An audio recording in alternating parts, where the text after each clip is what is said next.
L'éthique, leçon du 9 décembre 59, deuxième partie. Il faut noter que Note des Leben, que j'ai noté la dernière fois au tableau pendant que Pontalis parlait, c'est ce quelque chose qui intervient au niveau du processus secondaire, mais du processus secondaire d'une façon plus profonde que par cette activité corrective sur laquelle l'un et l'autre, Pontalis et moi,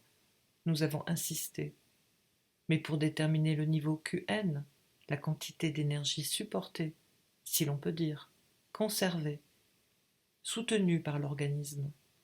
pour être, à mesure de la réponse,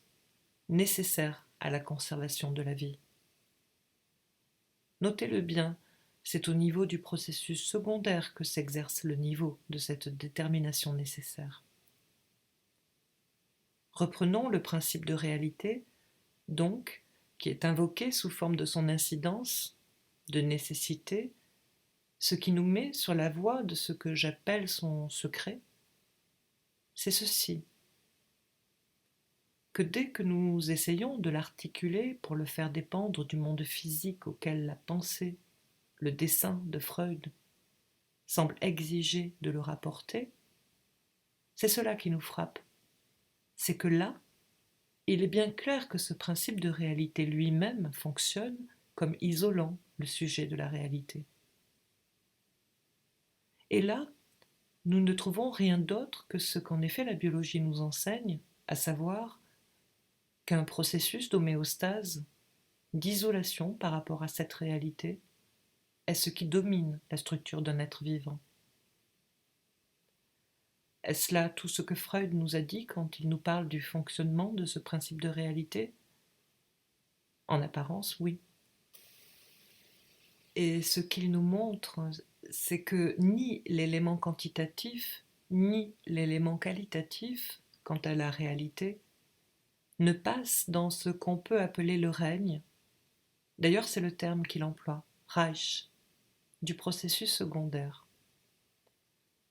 La quantité extérieure, vous ai-je dit l'autre jour, pour autant que c'est à elle que vient avoir affaire à sa terminaison l'appareil de ce qu'il appelle le système phi,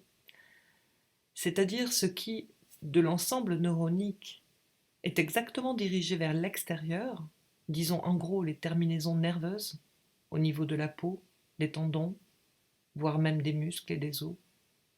La sensibilité profonde, c'est cela dont il s'agit. Tout est fait pour que cette quantité Q soit nettement barrée, arrêtée par rapport à ce qui sera soutenu de Qn, d'une autre quantité. Celle qui détermine le niveau qui distingue l'appareil phi dans l'ensemble neuronique. Car l'Entwurf est la théorie d'un appareil neuronique dans lequel l'organisme reste extérieur, par position de la théorie simplement, tout comme le monde extérieur. Quant à la qualité, il nous est bien dit que là aussi, le monde extérieur ne perd pas toute qualité, mais que cette qualité vient s'inscrire, comme nous le savons, la théorie des organes sensoriels nous le montre, d'une façon discontinue selon une échelle, en somme, coupée en deux extrémités, raccourcie selon les différents champs de la sensorialité qui sont intéressés. Il est toujours constatable que l'appareil sensoriel comme tel ne joue pas seulement ici le rôle d'un extincteur, d'un amortisseur, comme nous venons déjà de le voir dans l'appareil phi en général, mais comme un tamis, nous dit Freud, mais qu'il s'agit donc de savoir quelle valeur nous pouvons donner à ces perceptions. Ici, Freud ne s'engage pas plus loin dans des tentatives de solution qui relèvent à proprement parler du physiologiste, de celui qui écrit, comme M. Piron, la sensation guide de vie. La question de savoir si le choix est fait de telle ou telle façon dans le champ propre à provoquer des perceptions visuelles, auditives ou autres, n'est pas autrement attaquée. Seulement, là aussi, nous avons la notion d'une profonde subjectivation du monde extérieur, de quelque chose qui trie, tamise, qui fait que la réalité n'est aperçue au moins à l'état naturel, spontané, par l'homme, que sous une forme profondément choisie. Ce sont des morceaux choisis de réalité avec lesquels il a affaire. Et à la vérité, dans l'économie de ce que Freud nous montre. Ceci n'intervient que dans une fonction qui, par rapport à l'économie de l'ensemble, est localisée à la fonction non pas de qualité, en tant qu'elle nous informerait plus profondément comme une chose qui atteindrait une essence, mais de signes. Freud ne les fait intervenir qu'en tant qu'ils sont Qualitätszeichen, mais la fonction de signe ne joue pas tellement par rapport à la qualité opaque, elle, et énigmatique. C'est la fonction de signe, pour autant que ces signes nous avisent, nous avertissent de la présence de quelque chose qui se rapporte effectivement à ce monde extérieur, signalant à la conscience que c'est au monde extérieur qu'elle a affaire. Comment et en quoi elle y a affaire à ce monde extérieur, c'est la chose avec laquelle elle a à se débrouiller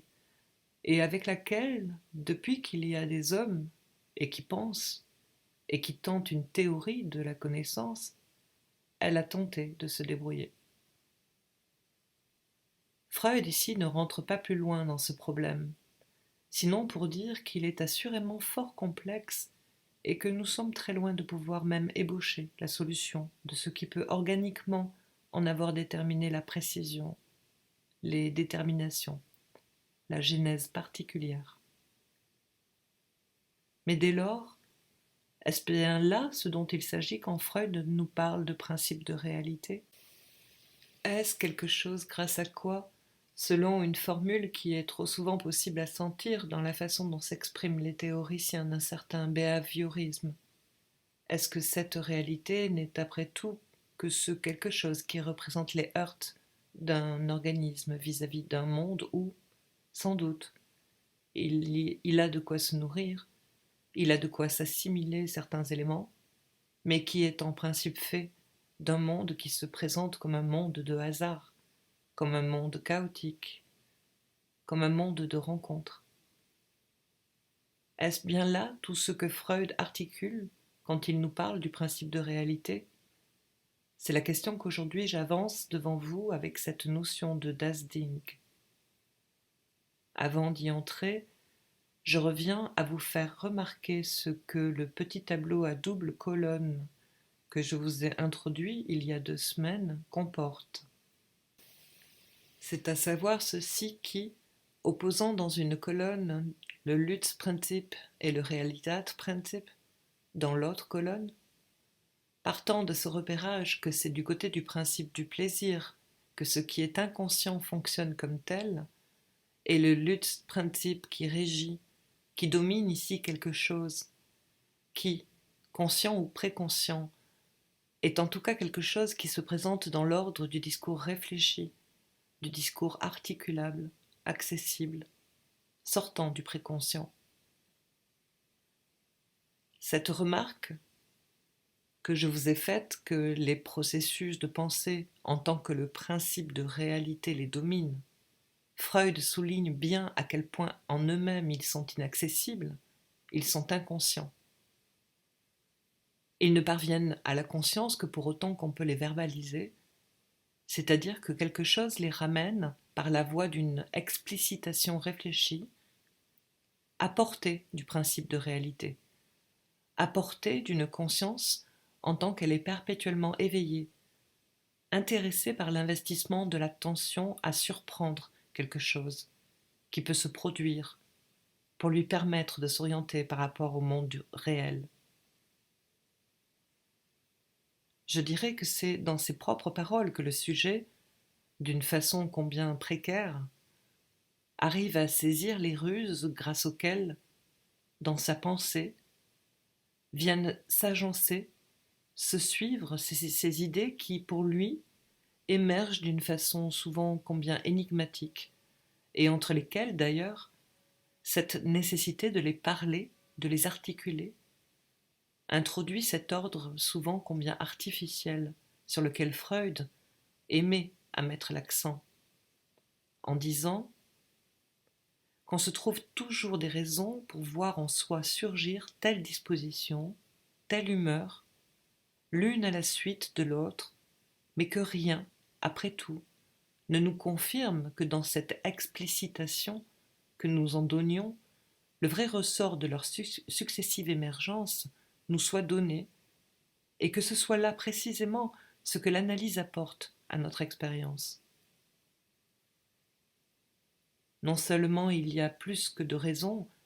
mais il y a surabondance de raisons pour nous faire croire à je ne sais quelle rationalité de la succession de nos formes endopsychiques. Pourtant, c'est bien d'ailleurs, nous le savons,